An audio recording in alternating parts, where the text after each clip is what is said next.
Hey guys, welcome back. So I've got my 2060 Super in here. Came from AliExpress, and I believe it should be a white one. So I'm gonna quickly open it up. All right, so this is a Soyo brand, and compared to all the other unboxing, this box actually looks pretty decent. The other ones are kind of bland, but this one's got actual graphics on it. There's nothing written on it, so yeah, let's go ahead and open it.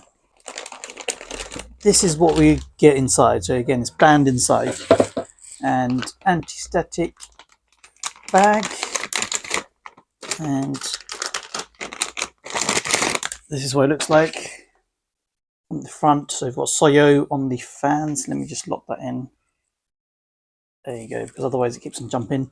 But anyway, yeah, we've got this cover on the slot, which is nice. Let's put that back on again. So at the front, so nice fans. This reminds me of the other 2060 Super that I've done, the heatsink. I think it's actually from Manly, the actual PCB, etc. But I'm not sure. I'll know once I've opened it up and had a look at it.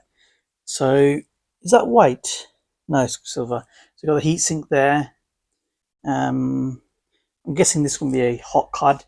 It probably is a new card because it's got these covers on it. So I'm guessing it's got three HDMI's. No, sorry, three display ports and one HDMI on the side. That's what it looks like. It's got an 8-pin on this side. That's what it looks like. And at the back, what does it say? Can you read it? It just says RTX 2060 Super 8 gigabytes. So this is the 8 GB version, and yeah, that's what it looks like. So it looks pretty cool actually. I like this white color, even though I don't have a white case. But yeah, I might have to build a case for this. It looks pretty decent, but I'm not sure if I'm going to keep it because obviously I still got my 3060 Ti, and this is just a review video on the 2060 Super. But yeah, first look, it does look really nice.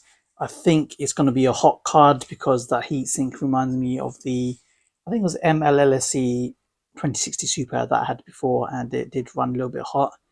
So this is GPUZ, and just looking at the data, it all matches up as a normal 2060 Super. And then on CPUZ, we've got a CPU, which is the 5700X. The board is a B550 Pro VDH Wi-Fi. Memory, we've got 16 gigs. And then as you can see, the 2060 Super and the TDP is 175 watts. I then ran a Fairmark benchmark just to see what kind of results we've got. And it did run a little bit hot. We got 68 degrees, and this is at 1080p, and we got an average of 161 FPS and a score of 9643. So it's within the limits of a 2060 Super.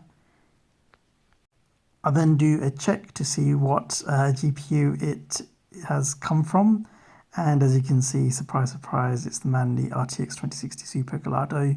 So again, yes, this is going to run hot because the MLLSE that I reviewed previously, it came from the same GPU and it didn't do too good on the temps. I then went on to MSI Afterburner, and as you can see, the power limit is at 100%, so you can't go over that. So this card doesn't have potential to get more power out of it, but again, it's running quite hot, so you don't want to add too much power anyway. But all the other stuff like the clocking on the core and the memory is adjustable, so I'll do a separate video on underclocking it while undervolting at the same time to see if I get more performance out of it. Right, so we've got Red Dead Redemption up, and we are running at 1440p at the maximum settings. The reason why I'm using 1440p is I'm on my main system and the monitor is a 1440p display, so I thought I'd just go with that.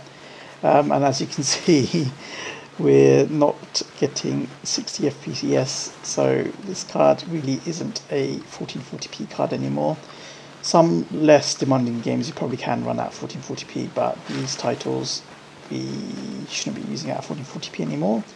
And especially the newer games like Hogwarts Legacy, Jedi Survivor, The Last of Us and things like that definitely would not run at 1440p. It'll probably even struggle at 1080p Ultra, so that's one thing to note. Obviously, the 8 gig of VRAM isn't going to be helpful at all. Should really be going for 12 gigs at the minimum. So let's look at the stats that we've got. So temperature at 75 degrees. I did say it's going to run a little bit hot, and that's with the case open. Wattage is 180 watts. VRAM is around just over 5 gigs of VRAM. So yeah, I mean, 2060 Super is still a decent card. Don't get me wrong, obviously you can't play at the highest settings, but it is showing its age a little bit now. So what I plan to do is, in my next video, is obviously open it up. So if you guys haven't subscribed, then go ahead and do that, and you can see the internals of it. I'll repaste it, and we'll do a test again, see if that's reduced the temperatures, and also I'll probably undervolt it in another video and overclock it, and also I need to the fan curve, I need to sort that out as well because it's all on stock, so that might help it as well with the temperatures. But as it is, stock wise, it's not looking too good. It is running a little bit hot. So that's the only concern with this graphics card, but other than that, it's a good looking graphics card, and it is performing pretty well other than the temperatures. So yeah, that's it for the video. I wanted to keep it short, so yeah, I'll catch you guys in the next one. Peace.